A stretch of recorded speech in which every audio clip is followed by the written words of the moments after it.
कक्षा 7 की विद्यार्थी हूँ। मेरे विद्यालय का नाम पूर्व माध्यमिक विद्यालय होशियार बलरामपुर है। मैं आज आप सबको हवलदार बीर अब्दुल हमीद की कहानी सुनाने जा रही हूँ। अब्दुल हमीद का जन्म 1 जुलाई सन 1933 उत्तर प्रदेश में स्थित गाजीपुर जिले के धामपुर में एक छोटे से मुस्लिम परिवार में हुआ था। इनके पिता का नाम मोहम्मद उस्मान था। इनके घर की आजीविका चलने के लिए इनके घर में सिलाई का काम होता था, जो अब्दुल हमीद को कतई पसंद नहीं था। उनका मन तो सिर्फ कुश्ती, दंगल और दांव पेचों में लगता था, क्योंकि पहलवानी उनके खून में जो थी, जो उन्हें उनके विरासत में उनके पिता और नाना दोनों से मिली थी। अब्दुल हमीद शुरू से ही लाठी चलाना, बाढ़ में नदी को तैरकर पार करना और सोते समय फौज और जंग के बीच में सपने देखना और अपनी गुलेल से पक्का निशाना लगाना उनकी खूबियों में था।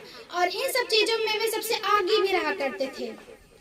उनका एक गुण सबसे अच्छा था, वो था दूसरों की मदद करना, जरूरतमंद लोगों की सहायता करना और अन्याय के खिलाफ आवाज उठाना उनकी खूबियों में था। ऐसी ही जब उनके गांव में एक गरीब किसान के साथ हुई। गरीब किसान अपनी फसल काटने ही वाला था, तभी जमींदार के लगभग 50 गुंडे आए और उस गरीब किसान की फसल को काट काट कर ले जाने लगे। जब अब्दुल हमीद को यह पता चली तो वह आग बबूला हो उठे और वहां पर गए और उन 50 गुंडों से अकेले ही भिड़ गए। हार मानकर उन 50 गुंडों को वहां से भागना पड़ा और उस गरीब किसान की फसल बच गई। अब्दुल हमीद को बचपन से ही सिपाही बनने की बहुत इच्छा थी। ये हमेशा अपनी दादी से कहा करते थे कि दादी मैं फौज में भर्ती होऊंगा। तब इनकी दादी कहती पिता की सिलाई मशीन चलाओ, तब वे कहते हम जाए फौज में, तोहरे रुकली से ना रुकब हम समझ लू।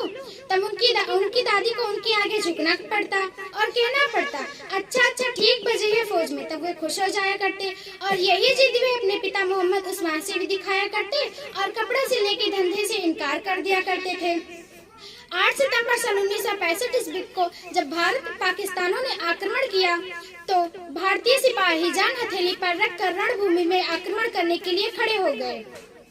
उस समय अब्दुल हमीद पंजाब के तरनतारन जिले के हेमकरन सेक्टर में तैनात थे। उस समय पाकिस्तानियों को अपने जाने माने अमेरिकन पैटर्न टैंकों पर बहुत नाज था। उन्होंने पैटर्न टैंकों के साथ हेमकरन सेक्टर में हमला कर दिया। उस समय पाकिस्तानियों के पास तो बड़े बड़े टैंक थे, लेकिन भारतीय सिपाहियों के पास ना तो कोई बड़े टैंक थे और ना ही कोई हथियार शिप था। तो भारत माँ का प्यार दुलार और उन पर मर जाने का हौसला। भारतीय सिपाहियों के पास एक मामूली सा राइफल, ट्री नर्टरी और एलेंट्री था और हमारे बीर अब्दुल हमीद के पास गन माउंटेन चीफ थी और उन्होंने जीप पर बैठकर पैटर्न टैंकों के कमजोर अंगों पर सटीक निशाना लगाने लगे। देखते ही देखते कई पैटर्न टैंक ध्वस्त हो गए और जब उन्हें ऐसा करते अन्य सिपाहियों ने देखा तो उन सिपाहियों ने भी वैसा ही करना शुरू कर दिया और कई पैटर्न टैंक ध्वस्त हो गए।